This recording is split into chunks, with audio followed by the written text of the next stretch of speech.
Hello friend, সকলে কেমন আছো? আশা করি ভালো আছো। তো আমিও ভালো আছি। তো চলো আবার একটা ভিডিও নিয়ে চলে আসলাম। এটা নতুন গ্রাম, এখানে গাড়ি লোড হবে, আমার কলকাতায় লোক খালি হবে।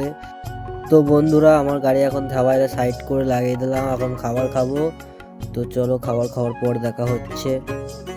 ফাইনালি আমি খাওয়া দাওয়া করে বেরিয়ে পড়লাম, এবার গাড়ি ছাড়বো। চলো গাড়ির কাছে।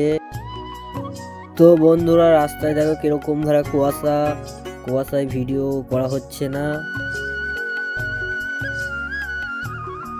তো বন্ধুরা, আমার গাড়ির কাছে আমি যাচ্ছি এখন। তো গাড়ি খালি হয়ে গেছে, টাকা নিয়ে চলে আসলাম। তো ভিডিওটা কেমন হলো অবশ্যই কমেন্টে জানাবে, লাইক কমেন্ট শেয়ার করতে ভুলবে না। তো এবার আমরা গাড়ি কাছে চলে এসেছি, গাড়ি ছাড়বো। তো ব্লগ ভিডিওটা এখানেই শেষ করলাম। নেক্সট ভিডিওর জন্য কমেন্ট করবে।